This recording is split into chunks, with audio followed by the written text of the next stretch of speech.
Hi friends, welcome back to haunted hour.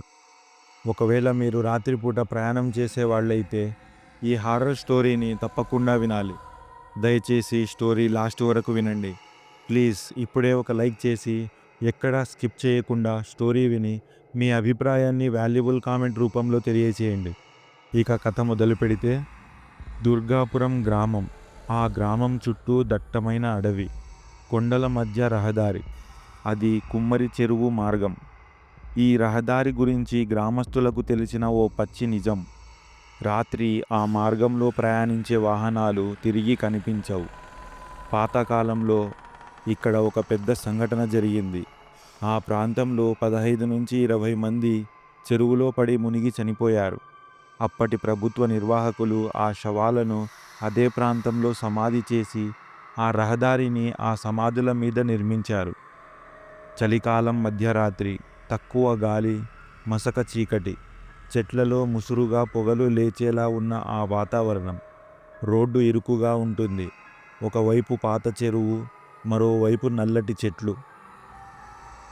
Sai అనే యువకుడు, 28 ఏళ్ల సాఫ్ట్వేర్ ఉద్యోగం. అతని భార్య మాధవి అత్తామామయ్యలతో కలిసి వాళ్ళ బంధువుల పెళ్లికి వెళ్ళడం జరిగింది. అక్కడ పెళ్లి అటెండ్ అయ్యి రిటర్న్ వెళ్తున్నారు.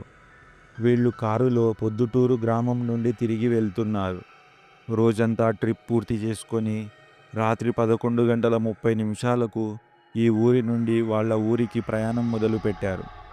రాత్రి వేళ సమయం కావడంతో షార్ట్కట్ మార్గం అయితే మంచిదే అని అనుకున్నారు. కాస్త త్వరగా ఊరికి చేరుకోవచ్చు అనుకొని ఆ మార్గం ఎంచుకున్నారు. అదంతా మట్టి రోడ్డు కావడంతో రోడ్డు మొత్తం గుంతలతో కూడుకొని ఉంది. గూగుల్ మ్యాప్ చూసి కుమ్మరి చెరువు మార్గం దారిలో వెళ్తున్నారు. ఆ ఊరిలో సరిగ్గా నెట్వర్క్ అందకపోవడంతో గూగుల్ మ్యాప్లో దారి చూడగా అది రీకనెక్ట్ అవ్వడం లేదు. ఫోన్ నెట్వర్క్ మొత్తం పోవడంతో ఏమీ తోచడం లేదు. ఆ గ్రామస్తులలో ఒక ఆయన సైకిల్ పక్కన నిల్చొని చుట్ట కాలుస్తూ నిలబడ్డాడు. అది గమనించిన సాయి ఆ వ్యక్తితో ఇలా అంటాడు: అన్న, కుమ్మరి చెరువు నుండి కాస్త ముందరికి వెళ్ళి అటు నుంచి హైదరాబాదుకు దారి ఎటు నుంచి వెళ్ళాలో కాస్త చెప్పరా? కాస్త ముందర వెళ్ళిన తర్వాత అక్కడ ఈ రాత్రిపూట ఎవరైనా ఉంటారో లేదో తెలియదు. సాయి ఆ వ్యక్తిని అడగగా, ఆ దారి రాత్రివేళ వాడకండి బాబు, కళ్లకు కనిపించని దారి అది. అక్కడ వెళ్ళడం చాలా ప్రమాదకరం. దయచేసి ఇక్కడి నుండి రిటర్న్ తీసుకొని వేరే దారి గుండా మీ ఊరికి చేరుకోండి అని ఆ వ్యక్తి సాయిని హెచ్చరిస్తాడు. ఏంటండి, ఇంత దూరం వచ్చిన తర్వాత మళ్ళీ తిరిగి వెనక్కి వెళ్ళండి అంటారు? ఇంత దూరం వచ్చాక మళ్ళీ తిరిగి వెళ్ళడం కుదరదు. అయినా ఇక్కడి నుండి దారి ఉందని తెలుసు. అక్కడి నుండి ఎటు వెళ్ళాలో మీరు చెప్తే చాలు అని చిరాగ్గా అంటాడు సాయి. మీరు దారి చూపించకపోయినా పర్లేదు, ఇలాంటి మాటలు చెప్పకండి అని అంటాడు కోపంగా. అక్కడి నుండి కారు ముందుకు వెళ్తుంది. పక్కన చెట్లు తడిసి ఆ చెట్ల మధ్యన ఆవరించిన పొగలు మేఘాల్లా కనిపిస్తున్నాయి. బయట చలిలో కారు విండో పగుళ్ళు ఏర్పడుతున్నాయి. అప్పుడప్పుడు వెనుకటి వైపు తెల్లటి పొగల నడుమ కదులుతున్న చెట్ల నీడలు మెరుస్తున్నట్టు కనబడుతున్నాయి. అరగంట నడవగానే సాయికి గుర్తొచ్చింది. కార్ ఫ్యూయల్ చాలా తక్కువగా ఉంది. ముందరి వైపు గోపాల్ చెరువు జంక్షన్ రావాలి. కానీ ఎక్కడా చుట్టూ చిహ్నాలు కనబడటం లేదు. గూగుల్ మ్యాప్లో కూడా రోడ్ కట్ అయిపోయింది అనుకుంటూ టెన్షన్గా ముందుకు వెళ్తున్నారు. అప్పుడే ఒక భయంకరమైన దృశ్యం వాళ్ళ కంటపడింది. కార్ ఒక మలుపు తిరిగింది. అంతే, ఆ దృశ్యం చూసిన వాళ్లకు గుండె ఆగినంత పని అయ్యింది. అసలు వాళ్ళ కళ్ళని వాళ్లే నమ్మలేకపోయారు. గొంతు తరాడిపోయింది. వాళ్ళు శరీరమంతా అదిరిపోయింది. అక్కడ ఒక చీకటిలో భయంకరమైన పిశాచి రూపం, ఒక మేకపోతుని తెల్లటి దుస్తులతో, పొడవాటి చేతులతో, వాటి గోర్లతో ఆ మేకపోతు పొట్టను చీల్చి పేవులను బయటికి తీసి అమాంతం రక్తం తాగుతూ మాంసాన్ని బయటికి తీసి భయంకరంగా తింటూ ఉంది.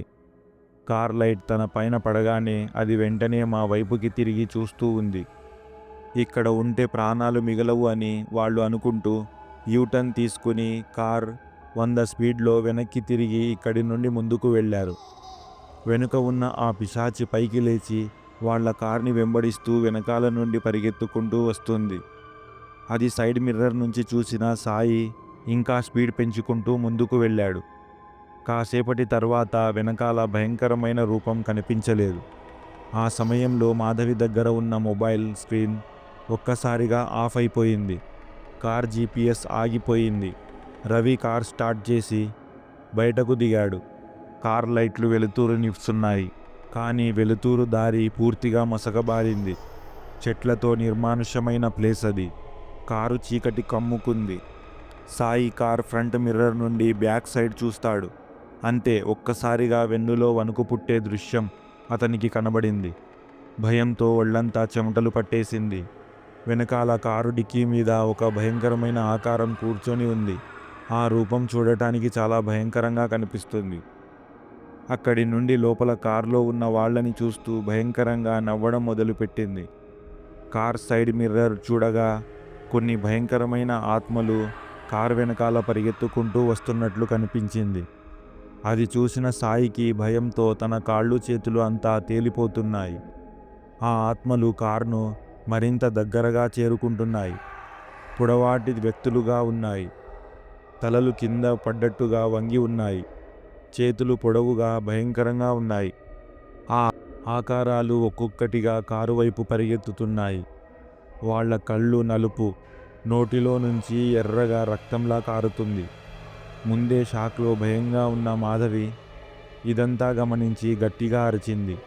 ఏమండి, ఎవరో కారు వెనకాల పరిగెత్తుతున్నారు, చూడటానికి చాలా భయంకరంగా ఉన్నారండి అని చెప్పగా కారులో అత్తయ్య, మావయ్య, మాధవి అందరికీ ఎక్కడ లేని భయం వాళ్ళని ఆవహించింది. అప్పటికి మా పరిస్థితి ఆ దారిలో చిక్కుకొని ఊపిరాడనివ్వకుండా అయిపోయింది. సాయి నెమ్మదిగా చెప్పాడు. వెంటనే కారు తిప్పి వెళ్ళాలి. ఇది సాధారణ దారి కాదు.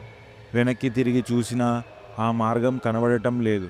చుట్టూ ఎక్కడ చూసినా పొగలు, నల్లటి చెట్లు మాత్రమే. అప్పుడే సాయికి గుర్తొచ్చింది గ్రామస్తుల మాట. ఆ రహదారి మీద సమాధులు, ఆత్మలు తిరుగుతాయి. వాళ్లను చూసే వ్యక్తుల బలాన్ని, రక్తాన్ని పీల్చుకొని చంపుతాయి. భయంతో అతని భార్య మరియు అతని అత్తయ్య దేవుడిని ప్రార్థిస్తూ ఇక్కడి నుండి ఎలా బయటపడాలి దేవుడా అనుకుంటూ హనుమాన్ పేరు జపిస్తూ హనుమాన్ చాలీసా చదవడం మొదలుపెట్టారు. కాసేపటి తర్వాత ఒక కొత్త దారి వాళ్ళ కంటపడింది. వెంటనే ఆ దారిలోకి వెళ్ళారు. అప్పుడే వాళ్లకు అర్థమైంది ఆ దారి నుండి బయటపడ్డాము అని. కొంత దూరం తర్వాత ఒక చెట్టు కింద హనుమాన్ దేవుడి విగ్రహం ఉంది. అక్కడికి వెళ్ళి కారు ఆపి ఏడ్చుకుంటూ దేవుడికి మొక్కుకొని కాసేపు ఆ చెట్టు కింద కూర్చొని ఆ తర్వాత అక్కడి నుండి బయలుదేరారు. త్వరగా ఆ ప్రాంతాన్ని దాటి వాళ్ళ ఊరికి అయితే చేరుకున్నారు. అదృష్టవశాత్తు ఆ నలుగురు ప్రాణాలు మిగిలి ఉన్నాయి. అసలు ఊహించని ఈ భయంకరమైన సంఘటన వాళ్ళ జీవితంలో ఎప్పుడూ మర్చిపోనిది. అది ఎప్పుడూ ఎవరికీ జరగకూడదని భయంకరమైన సంఘటన. అయితే రాత్రి మార్గాలు ఎప్పుడూ సురక్షితం కావు. కొన్ని మార్గాలలో ఆత్మలు తిరుగుతుంటాయి. ఫ్రెండ్స్, మీకు ఈ స్టోరీ నచ్చితే మన ఛానల్కి మీ వాల్యుబుల్ లైక్ చాలా అవసరం. ప్లీజ్ లైక్ చేసి మరిన్ని హారర్ స్టోరీస్ కోసం మన ఛానల్ని సబ్స్క్రైబ్ చేసుకోండి. చాలామంది మన వీడియోస్ ఇష్టపడుతున్నారు. అలాగే మా కోసం ఒక సబ్స్క్రైబ్ని మీ నుంచి ఆశిస్తున్నాము. ప్లీజ్ సబ్స్క్రైబ్ చేసుకొని మరిన్ని హారర్ స్టోరీస్ నోటిఫికేషన్ కోసం పక్కనే ఉన్న బెల్ ఐకాన్ని క్లిక్ చేయండి. హారర్ స్టోరీస్ ఇష్టపడే మీ ఫ్రెండ్స్తో షేర్ చేయండి.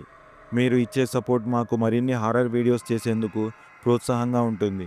ఇంకొక మంచి హారర్ స్టోరీతో మళ్ళీ మీ ముందుకు వస్తాను. Stay tune.